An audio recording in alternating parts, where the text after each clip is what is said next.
Бисмилля, алхамдулилля, вассалату вассаламу аля расулилля. Ассаламу алейкум. Сабағымызды жалғастырамыз. Алиф-лам артикліне келдік. Алиф-лам артиклі араб тілінде есім сөздердің алдына қойылатын бір харф деп аталады, яғни білдіруші, нақтылаушы әріп. Бұл алиф-лам кірген кезде біздің өткен барлығы осы 28 әріпіміз екі жаққа бөлініп кетеді. 14-14-тен шәмсие және қамарие болып. Яғни алиф-лам бұл артиклі есім сөздерге кірген кезде екіге бөлініп кетеді екен. Біреуі қамария және шәмсия. Шәмсия әріптері деп. Қамария әріптері жалпы мағынасы ай. Ай әріптері бұл күн деп алсақ болады. Күн әріптері. Енді шәмсия әріптерінің саны 14, қамария әріптерінің де саны 14. Айырмашылық неде? Қамария әріптерінде алиф-лам қосылған кезде, мысалы әл-қамар деп айтсақ, әл-қамару,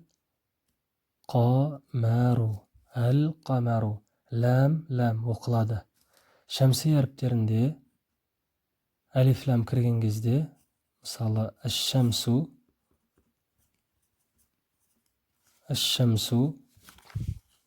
бұл жерде лам оқылмай қалады. Қамария әріптерінде лам оқылады, әл-қамару. Шәмсия әріптерінде әш-шәмсу,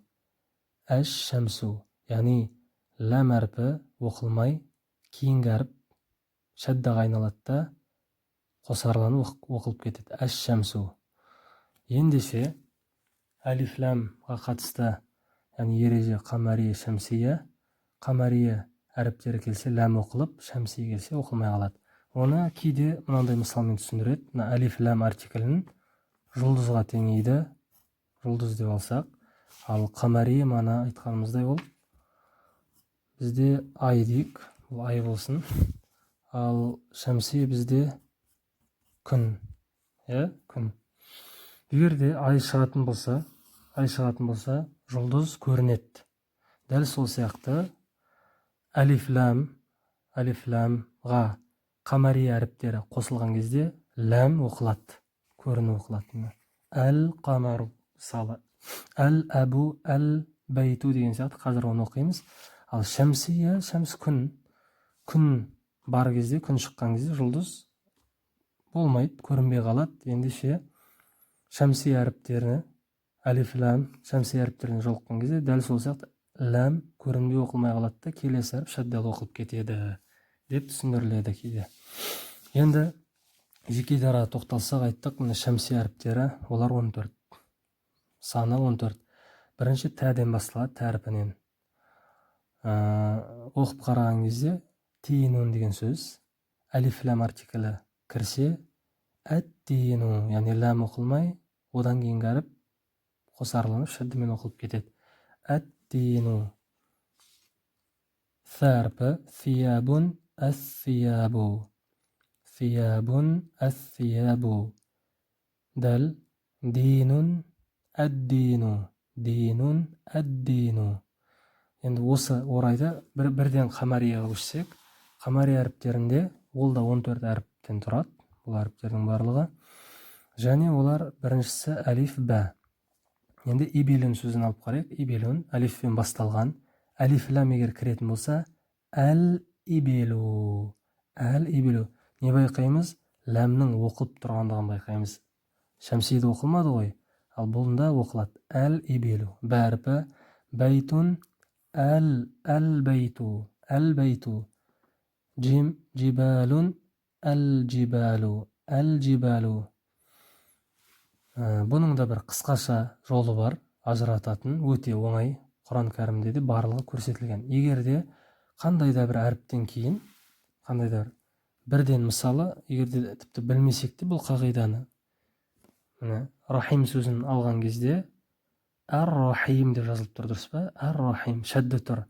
Бірден біз әр-рахиму деп оқимыз. Ендеше бұл әлиф оқылмай қалып тұр. Шәддамен оқып тұр. Бірден түсінеміз, бұл шәмси әрпі екендігін, себебі әлі оқылып тұрған жоқ.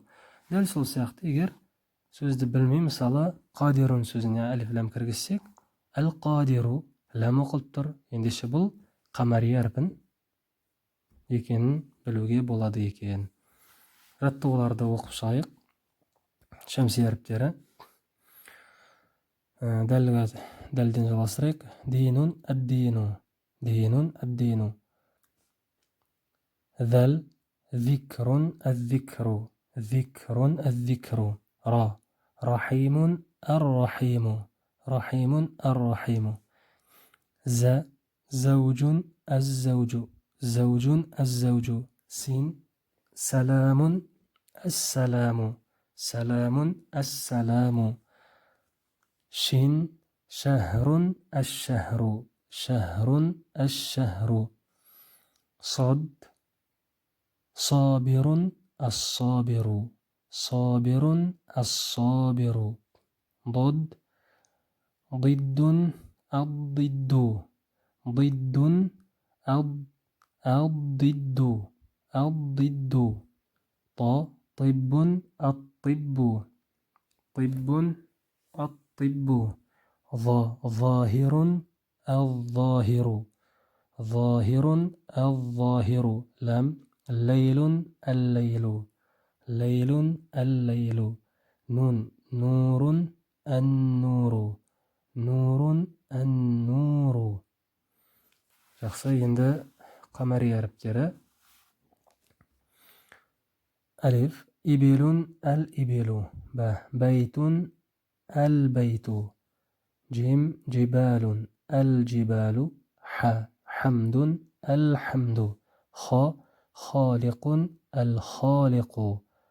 عين عالم العالم. غين غفور الغفور. غفور الغفور. فاجر الفاجر. فاجر الفاجر. قف قادر القادر. قادر القادر. كف كوثر الكوثر. كوثر الكوثر. ميم ملك الملك. ملك الملك. واو ودود الودود. ودود الودود. ها هدب الهدب.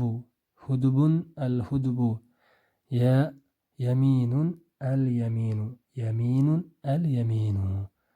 Ендеше әлиф ләм артиклі келсе, бұл әлиф ләм дегеніміз бір нақтылаушы харф әріп деп есептеледі. Бұл есім сөзге қосылған кезде әріптер шәмси немесе қамари болады. Шәмси дегеніміз өзінен кейін бірден шәдді оқылады, ал қамари әлиф ләмнің өзі оқылады. Бұлар, яғни шәмсиде 14 әріп бар, мына тұрған әріптер, қамарида мына әріптер. Бұның барлығын жаттау енді міндет емес, себебі мысалда оқыған кезде біліп отыруға болады. Яғни әлиф ләм оқылса, біз білеміз, бұл ендеше қаф әрпі, яғни әл-қадируда әлиф ләмнің ләмі сукунды оқылып тұр. Ендеше қа әрпі қамари екендігін білеміз. Ал мысалы зикрун әз-зикру. Әз-зикру деген кезде шәдді тұр, ендеше зәл әрпі шәмси екендігін білеміз екен. Бұл жаттығулардың барлығын кем дегенде 10-15 реттен қайталауымыз керек. Келесі сабақта жолыққанша субханакаллахумма ва бихамдик, ашһаду ан ла илаха илля ант, астағфирука ва атубу